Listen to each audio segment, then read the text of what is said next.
Welcome to the Mind Suck Books Halloween Spooks books. What? No. What is it actually?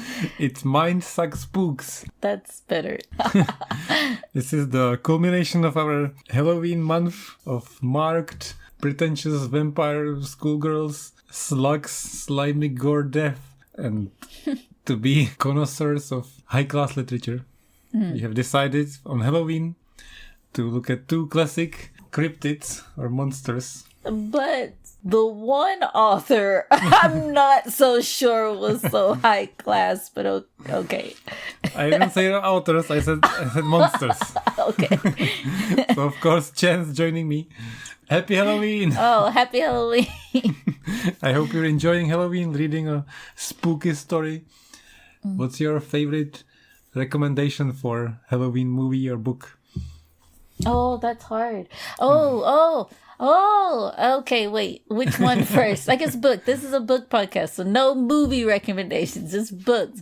But my book is obscure and can't be found, so I can't actually give you the... I don't remember the name.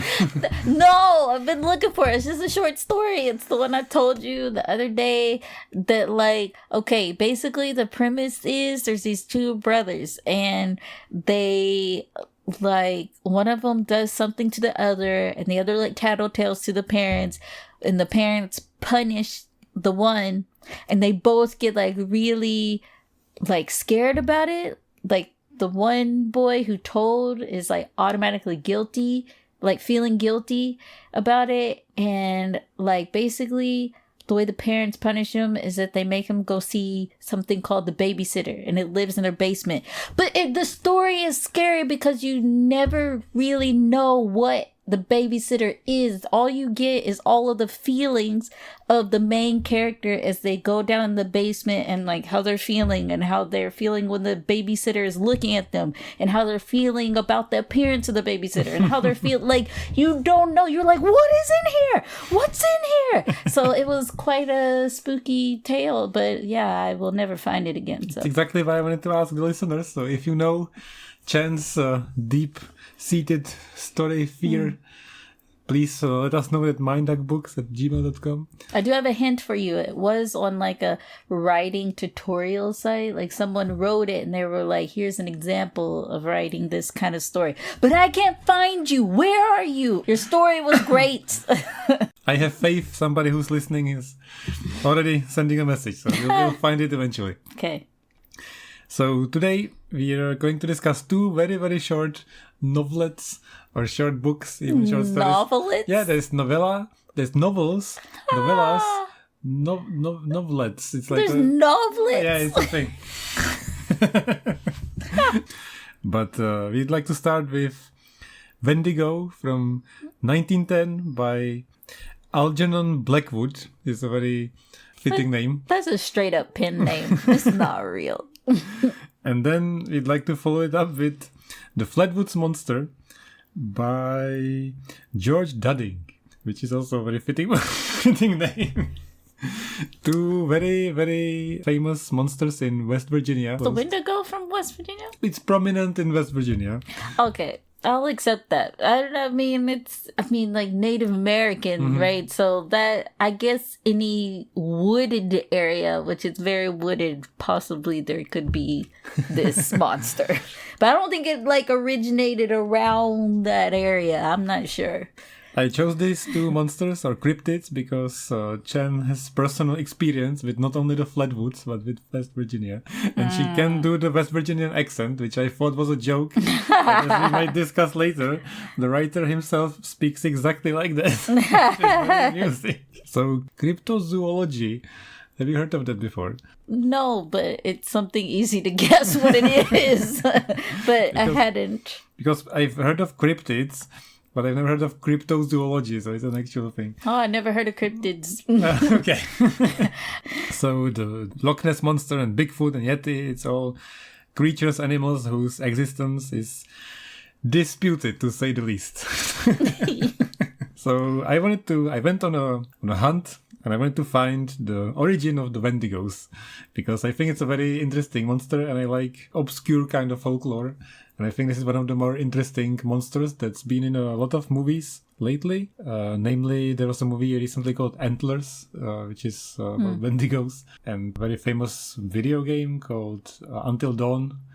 Has got a lot of Wendigos. Highly recommended horror story-based video game. So I went on a hunt and I found one of the very first novellas or any literature that mentions the Wendigo, written by a British writer who lived in New York, farmed in Canada, and then went back to the US. And he is accused of degrading a myth of Native Americans into a template of an Indian savage.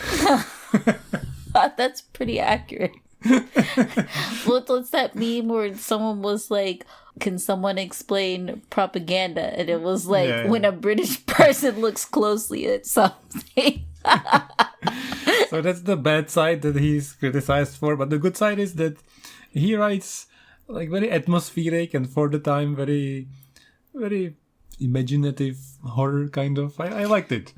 I like the first book, and he's been an inspiration for Lovecraft loved Blackwood, and he said that he's one absolute and unquestioned master of weird atmosphere.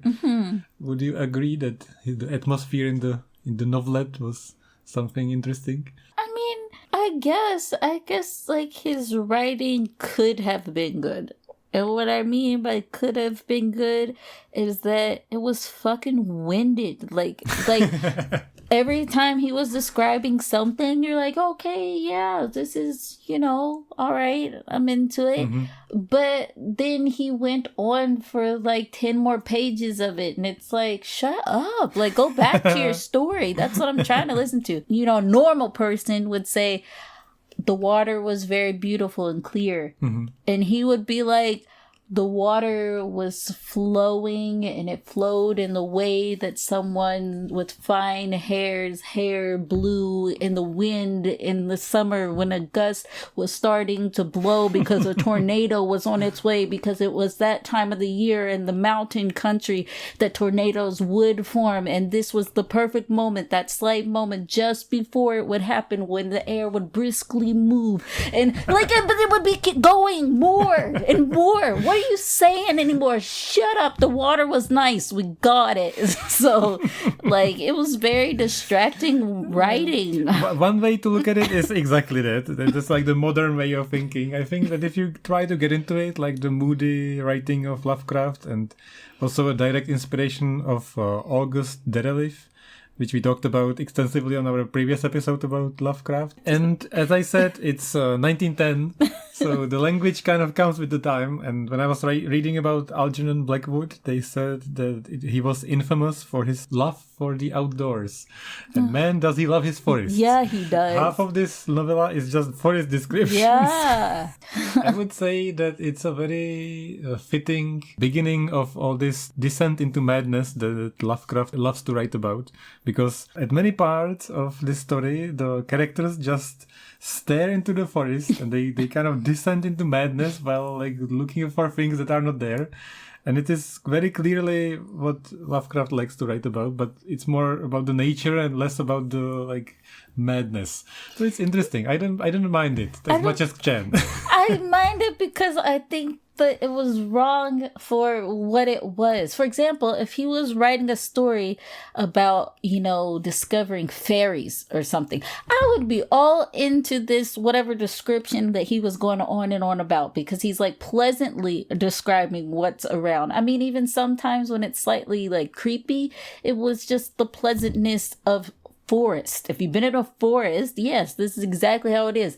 But he's writing it about people who are about to kind of go insane, or bad things are about to happen. And he didn't write about how it was kind of creepy, not very often, or he didn't write disturbing things. He wrote really nice things about the forest and then disturbing things about the story. So it did not suit it.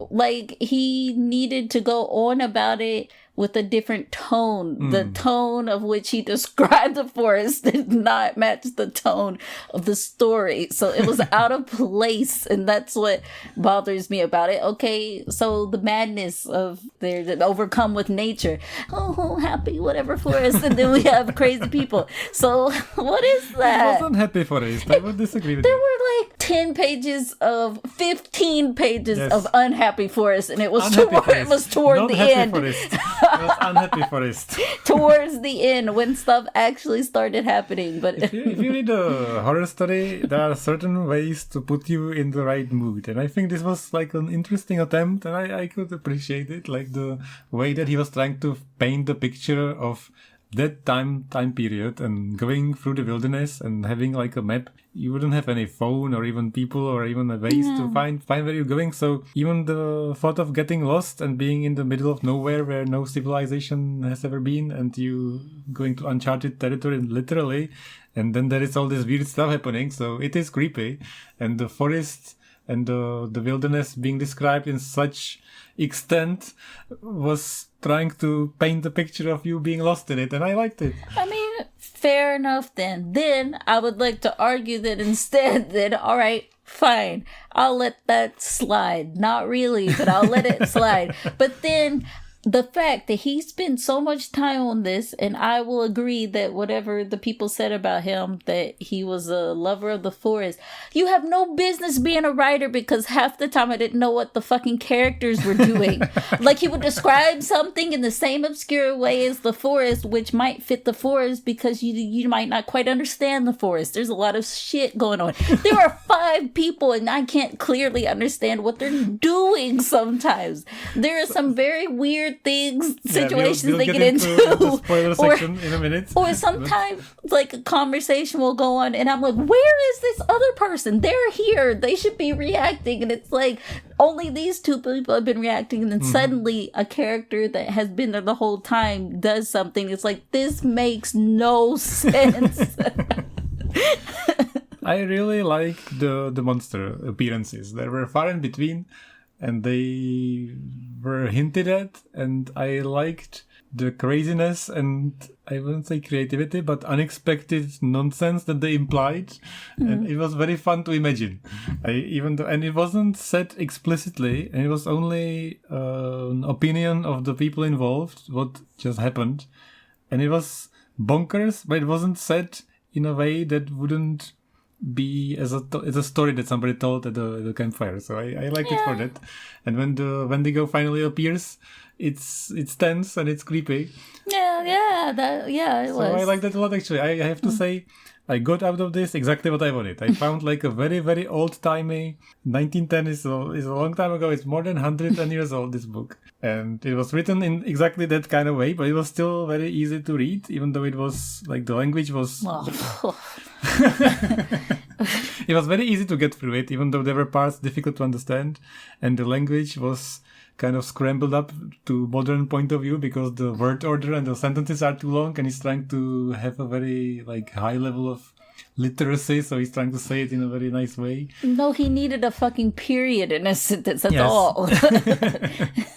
But it's clear to see that this is kind of what started, and then what Lovecraft like built on top of, because Lovecraft can write periods. That's how I see this author. It's like if you took like Edgar Allan Poe, but you didn't make it poems. Like, let's say he was just speaking, regularly, writing a story, and you kept the story, like what happened in the story, the crazy things that happened, they're all dark and whatever, but you like painted it with like Disney paint or something. That's the way that he writes. Like, it was just too like fluffy for the story being horror.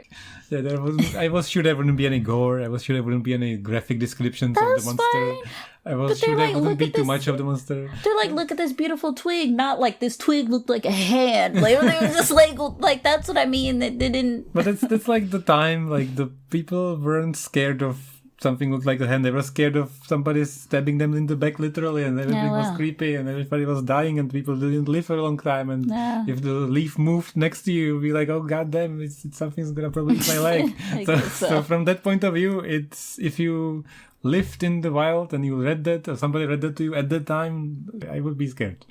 Yeah. Okay. All right. So if you put yourself in that perspective and that kind of mood, and you enjoy reading something that's very different from nowadays perspective, and it's like kind of an interesting time capsule, I would really recommend this. If you like reading, it's a very short thing. It's only 50 pages, we haven't said.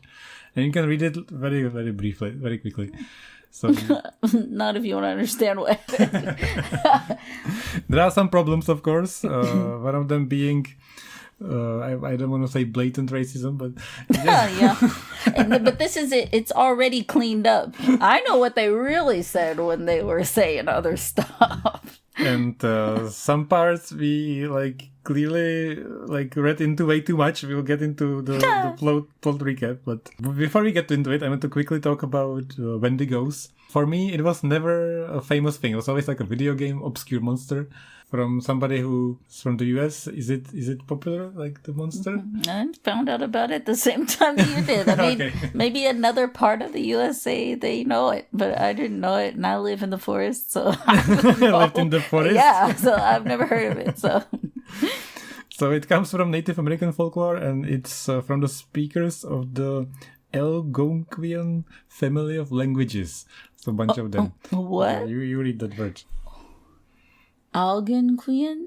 Algonquian. Ooh, yeah, I don't know how to pronounce it, but that's what it sort of looks like. It's a group of languages, and all of these have different words for the Wendigo. It's kind of interesting. And all of them have a similar meaning, that it's a creature with human characteristics, and it's always based around feelings of greed and hunger. And only later it transcends into cannibalism. So basically, if you're a greedy bastard and you can't have enough of anything, and you're constantly consuming everybody's and taking everybody's stuff, then you're a Wendigo. It's like a bad word for somebody who's way too greedy. And only in later mentions it starts to be like a gory, scary thing. So originally it was just a person, and then it was a cannibal.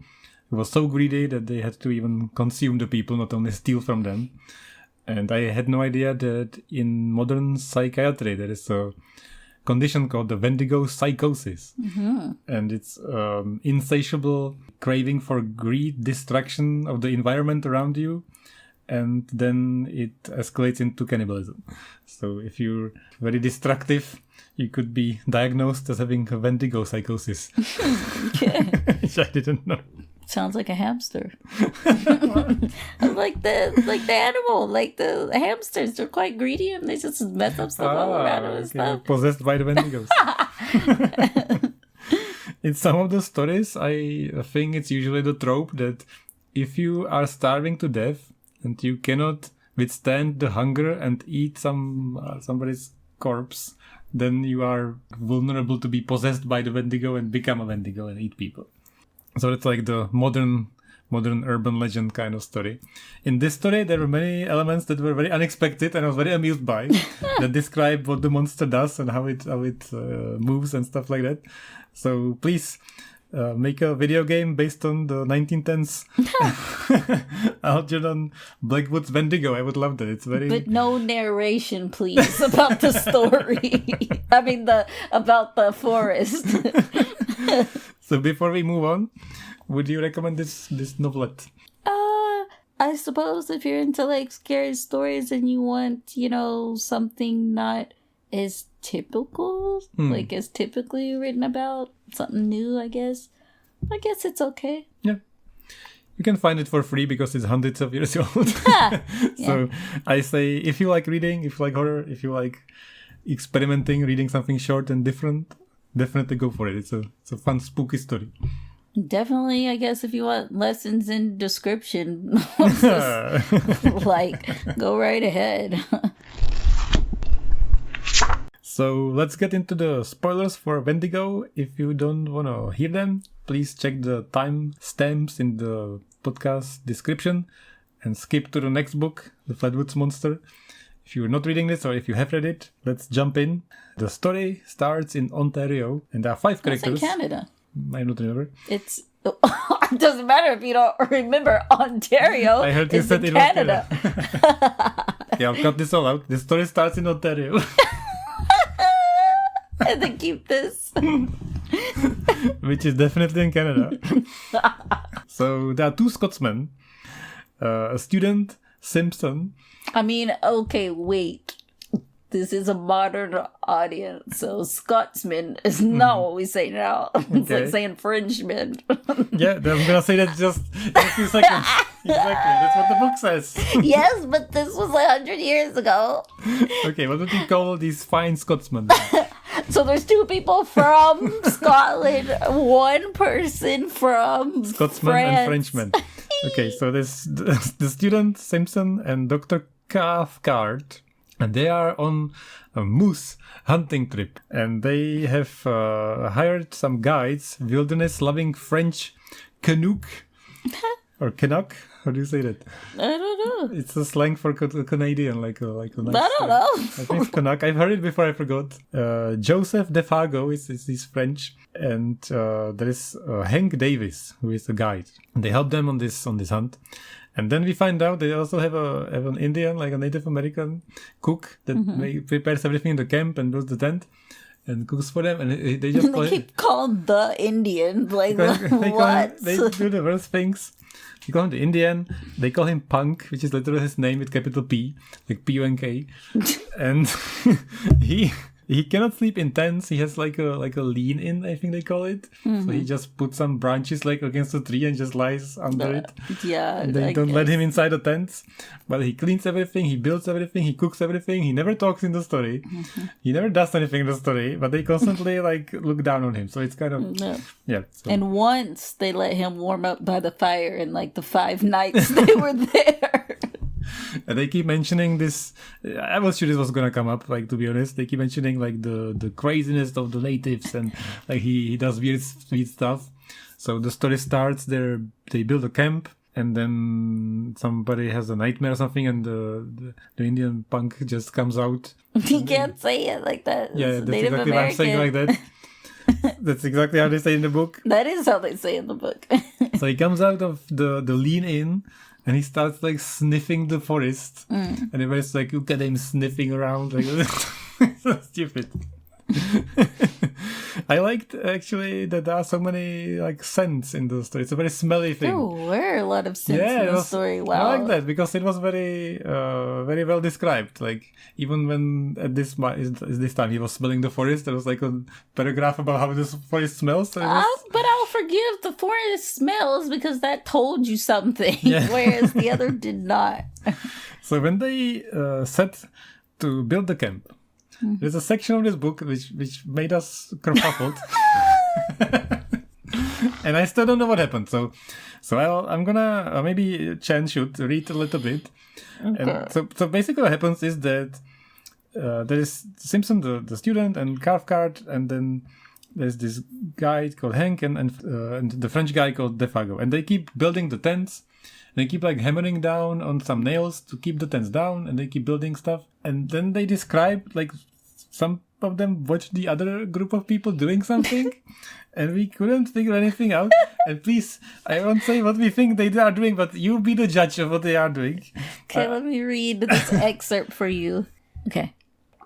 It is not easy to undress in a small tent without waking one's companion.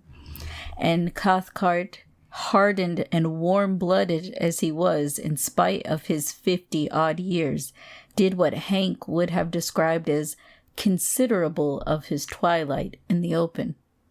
He noticed during the process that Punk had meanwhile gone back to his lean-to, and that Hank and Defago were at it in hammer and tongs, or rather hammer and anvil, the little French Canadian being the anvil.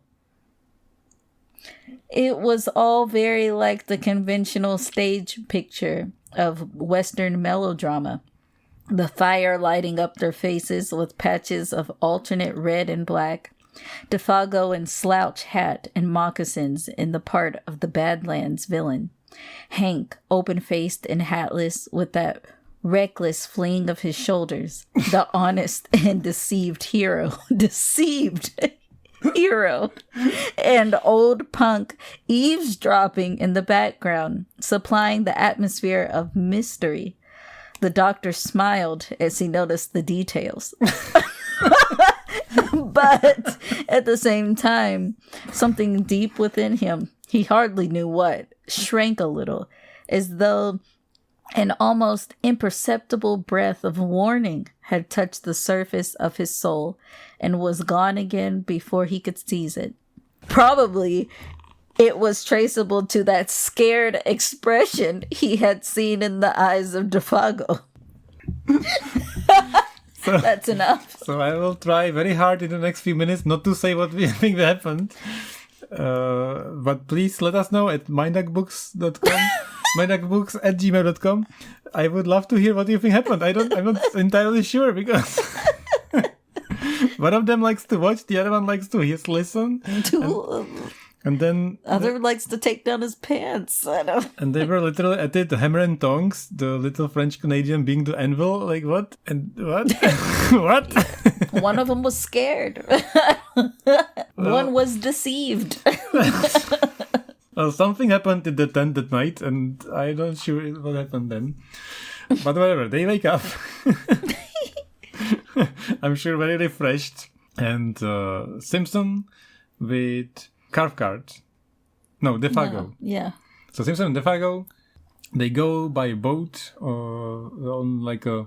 I guess they just both, two and two, they go on a moose hunt. So the guide, Hank, and Cathcart, they go one way in the forest with rifles and they try to hunt moose or meese.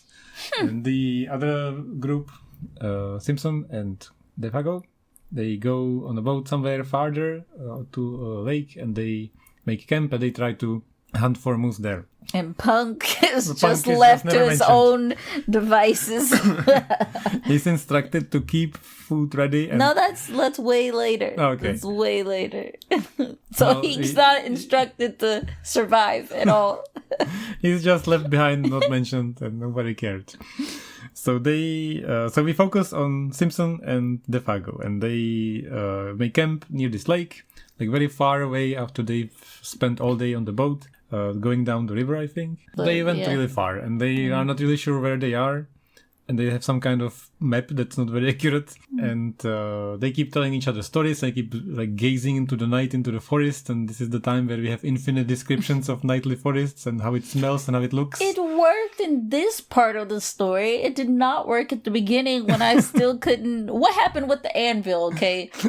Like, we're at the beginning of the story. What was happening there? I clearly know what the forest looked like at that time, but I have no idea what happened with that. That's the beauty of literature. Inappropriate at that time. To read inappropriate things. You can only imagine them. You can't say them. I meant like the description was fine here. So they keep telling each other like stories and experiences, and Defago mentions that there is like this legend of the Wendigo of the natives, and he doesn't really know much about it, but it's very creepy. And they go to bed, and then they keep waking up in the night.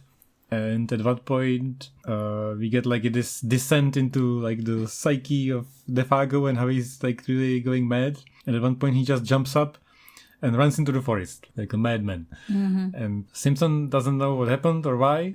So he waits until the morning and then he goes on a search to find Defago. Mm-hmm. He finds like some tracks? Yeah. So he goes like in the direction where he ran. First, he's really flipping out. So yes. Bro sits himself down and has breakfast. He literally is like, this is not a state to be in. And he sits down and he makes breakfast. And then he goes to look. I mean, he was trying to be more sensible. That was hilarious. I appreciate that he didn't go in the dark and he waited until sunrise. And he kept saying to himself that it doesn't make any sense that he would just go into forest and die with Defago, so he has to like calm down and take this seriously and be proper about it. So he leaves behind some food and like a note for Defago in case he came back, and he just heads in the forest and he finds some tracks. And the tracks are some like weird footsteps and then something that looks like Defago's footsteps. And they keep going deeper and deeper into the forest. And the farther he goes, the wider apart the footsteps are. So he keeps imagining all these like things that happen. That the Wendigo legend, they say that the monster jumps far and he can like leap across the sky. And then he starts to mention that some say that the Wendigo runs so fast that its feet catch fire. And this is like very amusing to me. I never heard that before in all these stories and legends. So I kept imagining it was like... And he gets to a point where the pair of footsteps in between the next one is so far away that even if he jumped like really far, as much as he could, he wouldn't be able to jump the distance. And the footsteps of Defago followed that. So it was as if the monster was holding him or if they were going together somehow. And then the footsteps start changing colors. So they... he caught him in the... What is that? When you're biking, when someone gets like the stream that's behind you. Caught up in the... Slipstream. Yeah, he was just caught up in a slipstream. Wendigo slipstream. Exactly. He got cut. That makes perfect sense for the story because he hears some noises on the wind and he gets like whooshed out of the tent. Like he goes flying out the tent. And so he gets caught up in the Wendigo slipstream. I'm serious. I think that's what happened. Yeah. So at a certain point, it's really far apart, and the footsteps start to be brownish, like kind of burnt-ish on the ground. So it seems like it could be that they were on fire. And then he hears Defago with like a crazed voice screaming in the forest. I remember him screaming when he went back, but not on this side of the river. He kept screaming about fire and fiery heights and feet on fire and things like that. So it sounds very creepy. And at first, I think Samson runs in the direction he can't find him. And then he gets lost again. So it starts getting dark. So he goes through this like self-calming procedure and starts to like go a little bit crazy. So he says, this is not going anywhere. So I'm going to go back to camp and wait until morning. So he goes back and he survives. I think he doesn't sleep at all because he keeps imagining monsters during the night.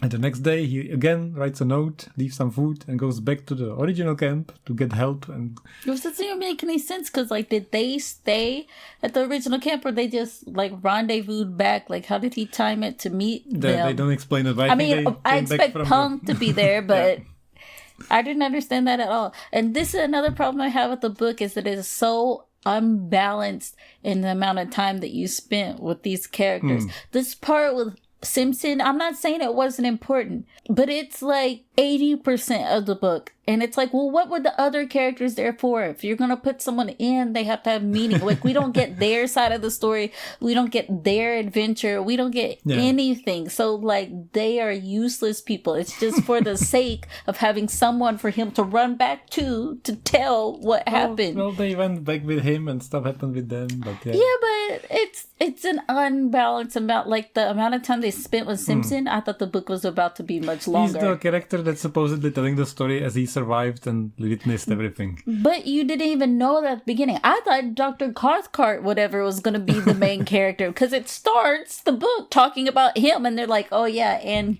he happens to have a nephew, whatever, named Simpson. Simpsons ain't even saying shit for like 15 first pages. Like, it's just the guy, the French guy, this Cathcart, whatever, this Hank, whatever guide person, they are talking up a storm and Simpson is barely saying, he's not mentioned even what he's doing except that when he went to bed.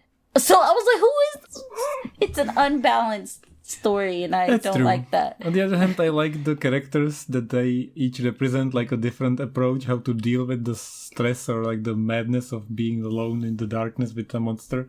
So Samson is like a student who's trying as rationally as possible to like see the truth and call himself down and intentionally not do something stupid. Meanwhile, Cathcart is like an old-timey gentleman who is trying to like rationalize like things like as a doctor. I think he's a doctor, right? It just says doctor, but I don't know what kind of doctor he is. So he's just trying to like have his authority, like calm everybody down. Hank is a guide, so he's like a manly person who survives in the forest, and he just wants to take everything in his hand. And was it the anvil or the tongs? So he always screams and runs, tries to get everything done and stuff like that. Yeah. I forgot to mention my favorite part, that when he was following the footsteps and trying to find the Fago, Samson smelled a bunch of stuff. At first he smelled like a little bit of slightly burnt something in the forest. And then he smelled some kind of perfumey, like kind of fresh and very pungent something that smelled like lions. Yeah, that was ridiculous. Like, how do you know what that smells like? So he kept talking about how does he know what lions smell like? He's been to the circus. I don't know. Are they poachers too? Like they went hunt lions and then went after like moose? I don't I understand. feel like at the time, if they had the capacities for it, there would have had to have been Wendigo perfume, because it sounds like it smells like something irresistible. Like a manly lion musk, like combined with wilderness and nature. Oh, maybe it was just musk. Like that's why he was saying of course. lions. So you know what? Because they are hunters, and like the group of them. Okay, not the men that were hired, but maybe the doctor. He might have some money, and in that case, he could have like bought, like the exotic whatever stuff. So like for instance, pheromones and stuff. You can get them in a bottle and lure like different animals, usually of the same species. But he might have known actually what lion musk smells like if he was rich enough. So and he hunts, maybe. So Samson comes back to the original camp and talks to Hank and Cathcart, and he doesn't tell them much because he doesn't want to look like a crazy person. He doesn't tell them that he heard the Fago scream that his feet are on fire, and he doesn't want to play into the Wendigo myth, but he says that he got lost. He's probably crazy from running in the forest and being all lonely and crazed, I guess. So they go back. They go to the camp where the Fago disappeared from, and they start smelling all these lions. They stay the night, and during the night, they experience all kind of weird stuff. Something moves around the tent, something is smelling, they hear some strange sound that's whooshing around the winds. That's kind of creepy. Yeah, it's appropriate. After this part, since this part was pretty good, I feel like. I think from the part when Defago started being a little bit strange and disappeared, the story was kind of fine after that. I just really hated the start. I really like the internal monologue of all the characters. They all start to kind of be mad about what happened and how they can't change it. And to jump kind of to the end, I guess, they follow him again. They can't find him, and then the second night, the Fago just comes back, and at first there's this dramatic scene where they smell all the lions and they hear crunchings in the snow. We didn't say all the footsteps are in snow. And the Fago slowly approaches, and he doesn't say anything, and he looks completely worn down, strange. His clothes are messed up and everything, so they wrap him up in blankets. They keep asking him what happened, and he says that he met the Wendigo, and he doesn't know what happened, and it's all crazy. But he's like a total mess. They say his skin is falling off or something. And just another tidbit they suggest, which I liked a lot, because they keep saying that the Wendigo can fly sky high, or they didn't ever say fly, but they said it can run really fast. And they keep saying fiery heights. It can reach fiery heights. And you can only imagine what that means. And at some point they imply that it can go so high that the atmosphere is so thin that it messes with your composure and skin. So apparently the Fago somehow went so high that it looked like he reached the upper parts of the atmosphere and his skin is just hanging on his face. He's completely messed up. Yeah. And I like the detail. At one point they notice that his feet are messed up, and he quickly covers up the feet in the blanket so they wouldn't know what happened. And they mention in the legend that the Wendigo runs so fast that its feet catch a fire, and then it runs even faster that it completely demolishes and destroys its legs, but it grows them back. Which I never heard. I love that part. So the story ends with Defago screaming and some strange sound and sensation swooping over them, and he disappears as quickly as he appeared, and nobody knows what happened. So you can imagine that he became the Wendigo, or the Wendigo took him, or what do you think happened? I don't know what happened, but I have a question. Where is Punk? He is never mentioned again in the story. You had a theory that he was the Wendigo all along. Yeah, but I did have a theory that maybe because they say sometime near the beginning, like how he had like a dark smile on his face, like because I don't know, like they took it as he didn't understand things that they were saying, but maybe he understood them perfectly, and maybe he thought they were rude, and then took them out. I have no idea. But where is Punk? Yeah, some of the things are not mentioned, but I don't mind it as much as Chen did. Yeah, sorry. I'm just like I want a good story. I have to give credit to the writer. There were no women in this story. And I think that was the right choice. For the time. And yeah, it was a very nice, for me, it was a very enjoyable short story that's like an interesting mood setter. Definitely not a novel. It was a tale. It's just like a short tale, and it's a very fresh. Like recently, because of the podcast, I've read so many things, and this was a very, very fresh feeling, like a very old-timey, interesting thing that I enjoyed very much. So I would recommend it still, not for Chen. I think Paul would like it. Oh, maybe. Okay, so that's the first book. Second book's going to be extremely short to talk about. I wanted to really find something and really learn something about the Flatwoods Monster, because I think it's a delightful cryptid that doesn't have enough exposure, and for some insane reason, it's not only like the most iconic thing from West Virginia, but it's also very famous in Japan, and we found it recently. I find it all the time. I don't understand how this happened. I don't know. Did the Flatwoods Monster fly in the UFO from West Virginia to Japan and just lives here now?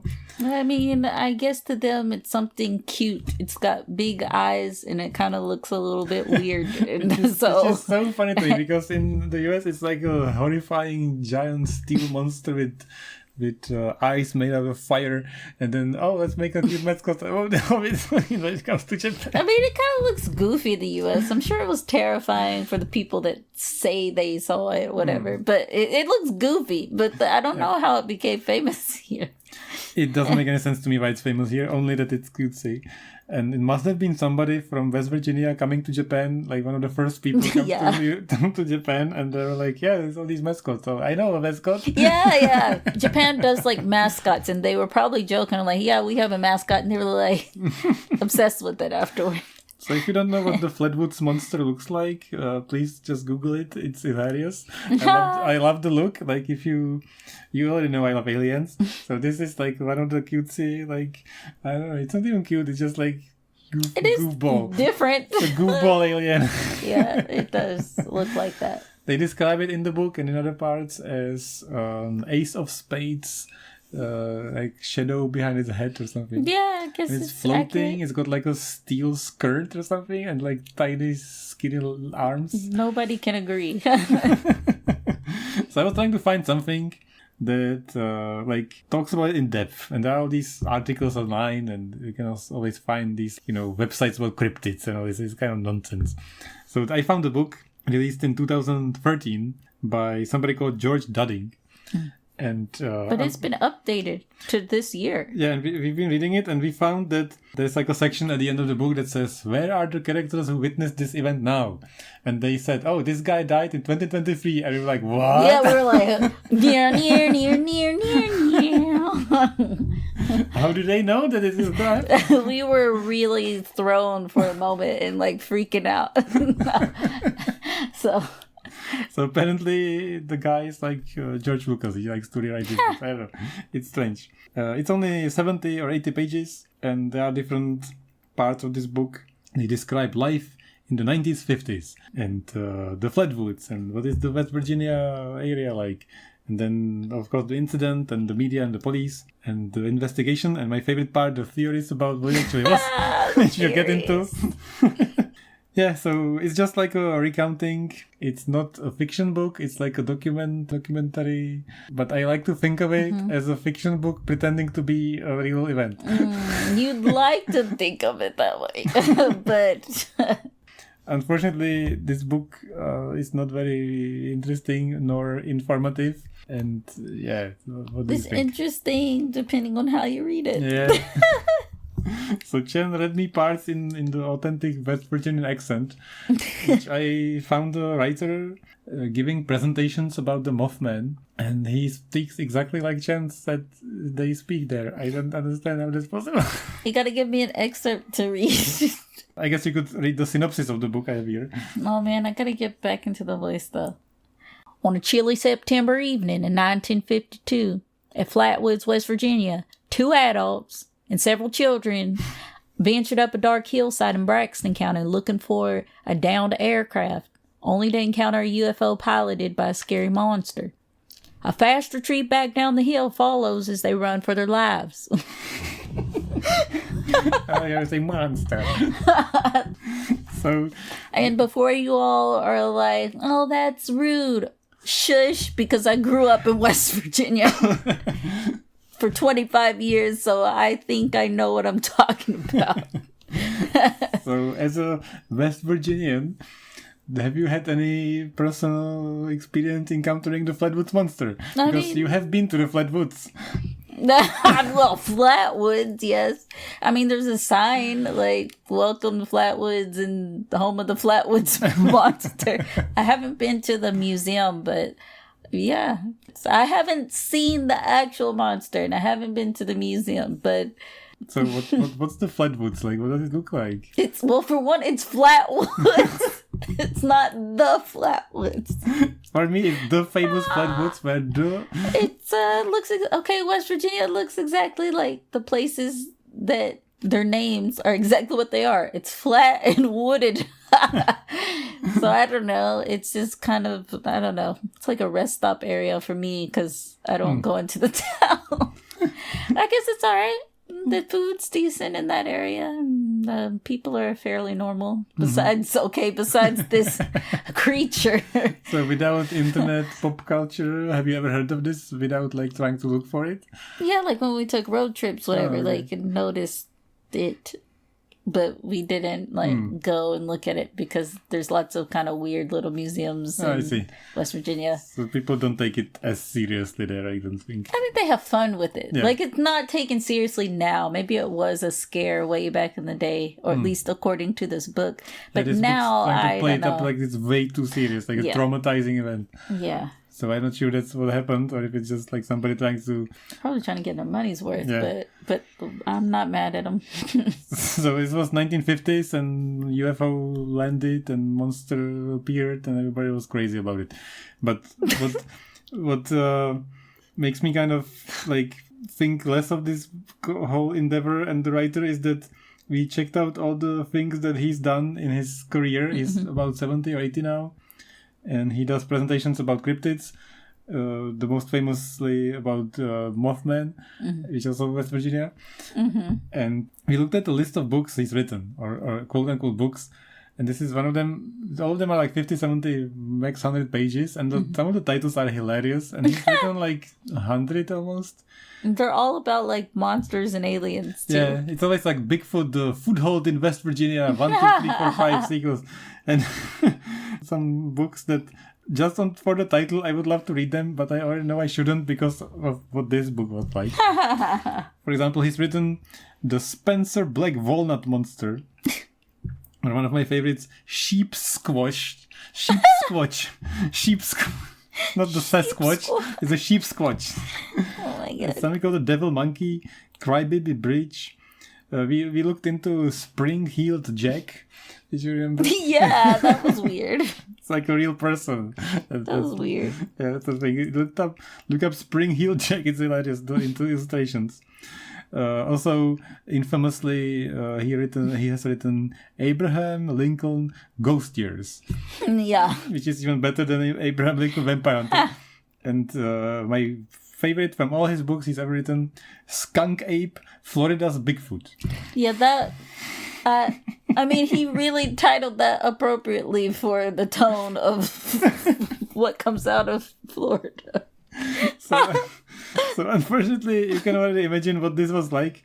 We don't have much to say about it.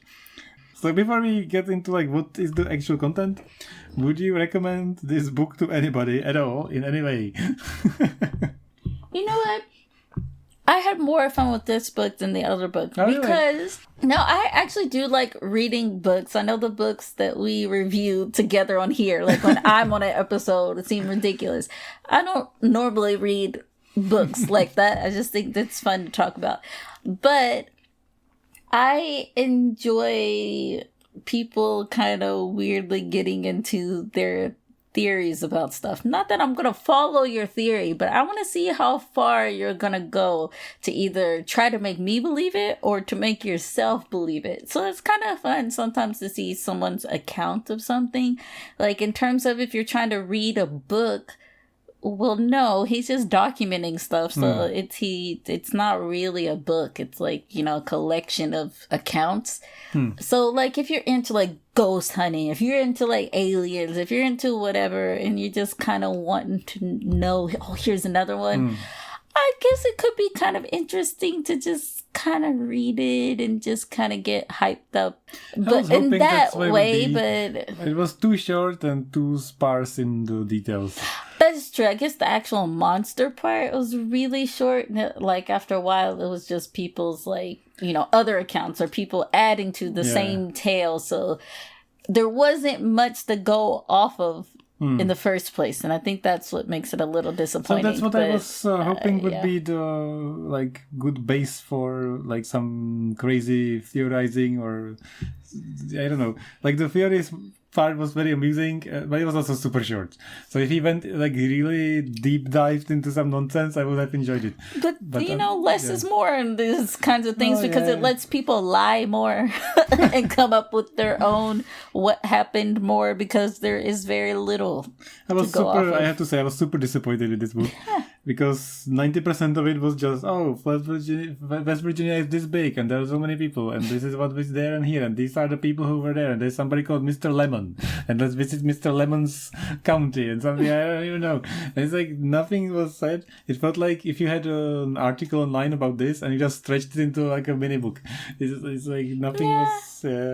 I guess I thought it was kind of amusing like how they would try to debunk or not debunk certain things like like for example when they asked the people to draw the picture of the monster but in different rooms at different times whatever and they were like well they hadn't talked to each other, they all drew the same thing and all this other stuff, and it's like you can either be the person that's like, okay, maybe they actually saw something because, whatever, this is clearly it all looks the same. Or you can be the person where you're thinking, I know West Virginians and sorry, y'all are a little bit greedy. Maybe, like I'm reading the story and I'm taking it all with a grain of salt. Like I'm thinking, how deep was this chain of manipulation in these ring of children? So it's like a fun story. Like for me in that way, whenever I hear about aliens or ghosts, I keep thinking to myself, who started this? So it's fun for me in that sense.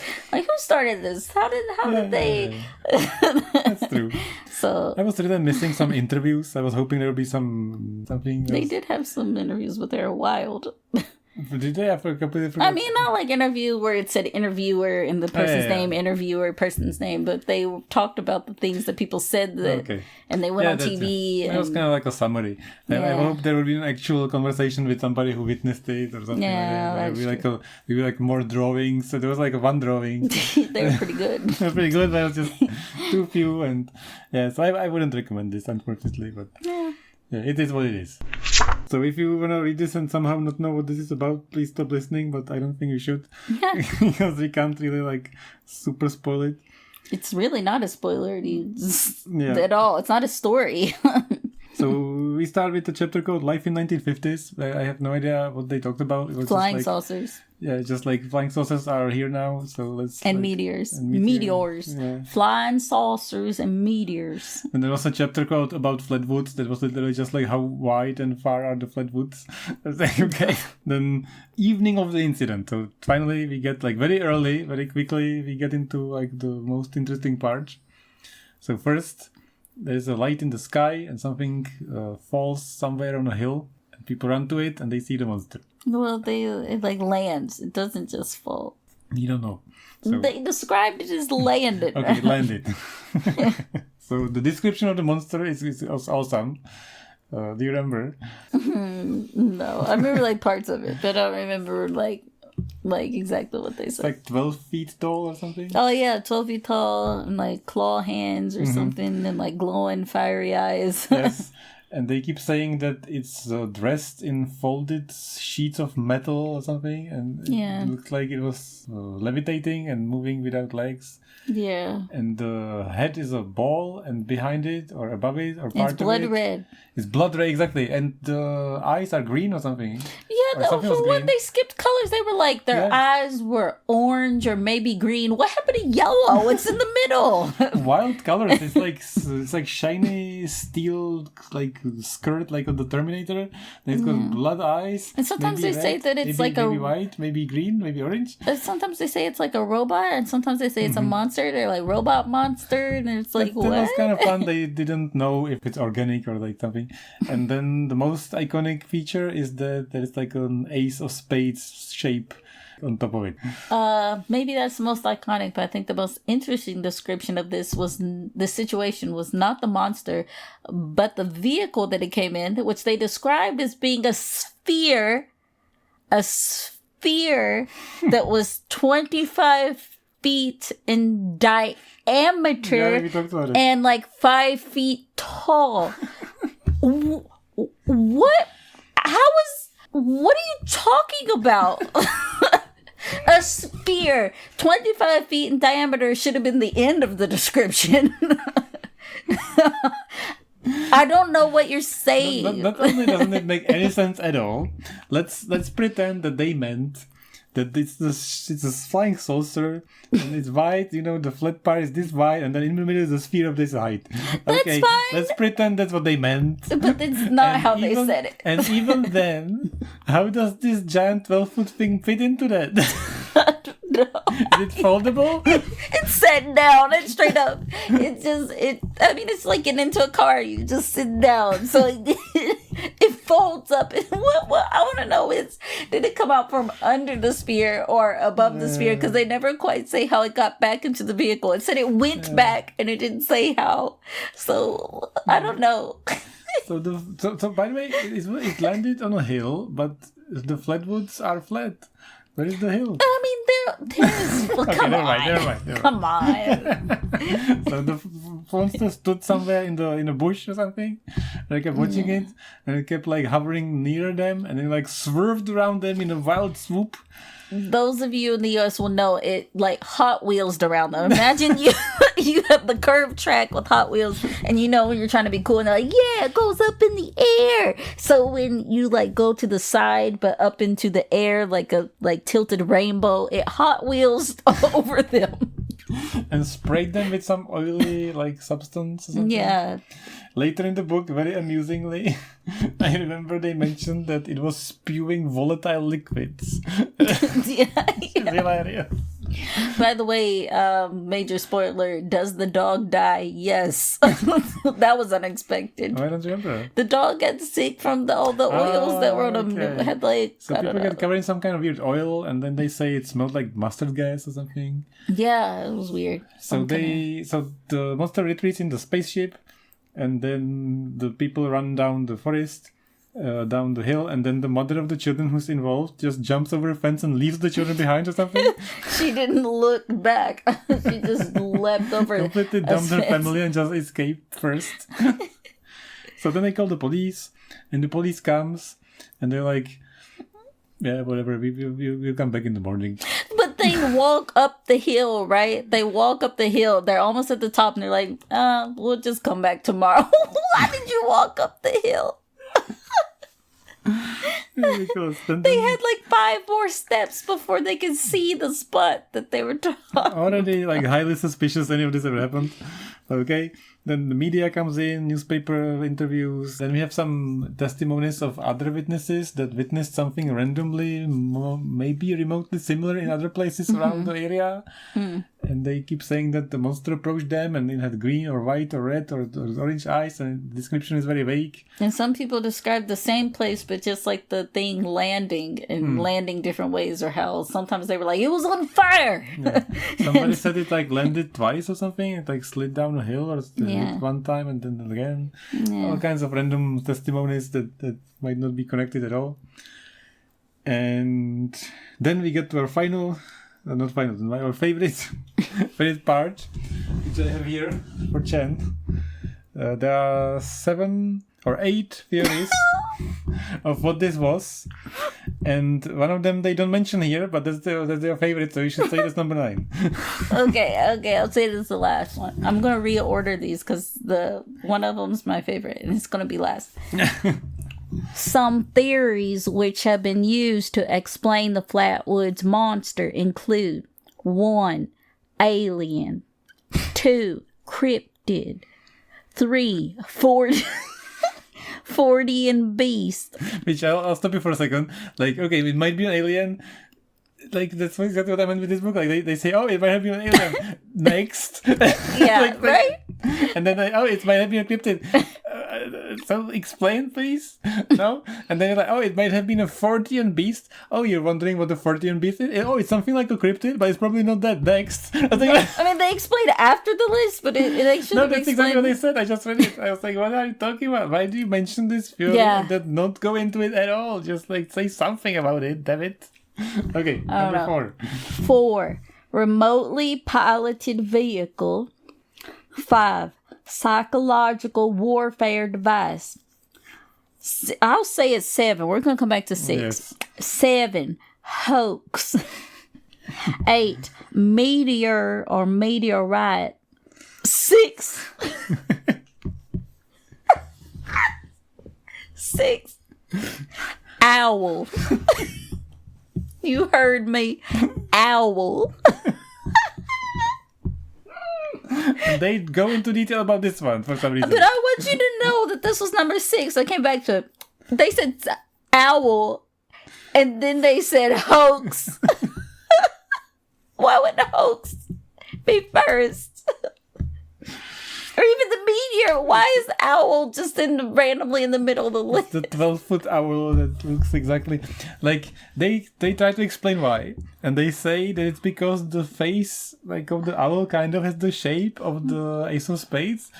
Okay, but it's upside down. They always described it with the pointed point up. And they said the glowing eyes. And they said when it sits in a tree, maybe 12 feet tall. Yeah, oh my God. But the author really debunks these theories. He's like, well, that does not explain the vehicle. And it doesn't explain when it sprayed all the chemicals over the people. Excuse me, volatile liquids. Volatile liquids over the people. You mentioned number 9, which is the... Oh, theory number 9 that didn't even make this list. But it's there. But someone says that the Flatwoods Monster is the landlocked Loch Ness Monster. Okay, I'd like you to make those mental comparisons for yourself. The Loch Ness Monster versus the landlocked Loch Ness Monster. Okay, so... So then the rest of the book is just more testimonies. But wait, one of these really upset him. One of these hoaxes... maybe... Was it the owl that he went on for like 6 paragraphs on and on? Oh, no, it was the cycle... Oh, yeah, it was the owl. Oh, he was not happy about the owl. No, he wasn't happy about the hoax. The hoax is the one that goes on for pages and pages. Okay. He was not happy about this being a hoax. Okay, so it's a hoax. So, there is not much more to say other than the book ends with a song. The Phantom of Flatwoods. Am I singing the song? Well, if you can, that'd be amazing. I'm not singing it. I just read it the one time. It's really bad. I mean, kudos to them for making a song. Also, excuse me, a ballad about the monster. Okay. One evening in Flatwoods, a mother and her boys saw a great light and heard a great noise.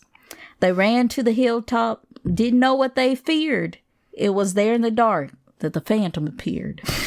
Now, I'll leave the rest of this story for you all to read for yourselves in case you want to know. I'm not going to give it all away here. That would be unfair to the writer of this book. Well, I had a great time reading these 2 books, so thanks a lot for doing that. And I hope all people listening are going to have a wonderful Halloween. Read a horror book. Go and get yourself some really fun costumes. We had fun costumes. I want to hear about your creative, costumes that you're wearing. Send us your favorite costume ideas from your favorite books. From your favorite books? Okay. I guess that's it. Our Halloween Mind Suck Spooks finished. I always wanted to do this. I can't believe we actually did it. It's always difficult to plan these readings, so it finally happened. So thank you. And thank you for listening. Yeah. Bye. Thanks for Near, listening. near, near, near, near, near.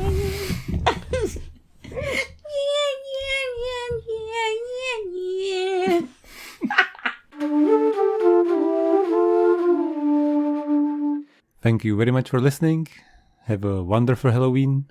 And on the next episode, we have a new person on the podcast, John, coming to discuss Neuromancer, a sci-fi classic by William Gibson.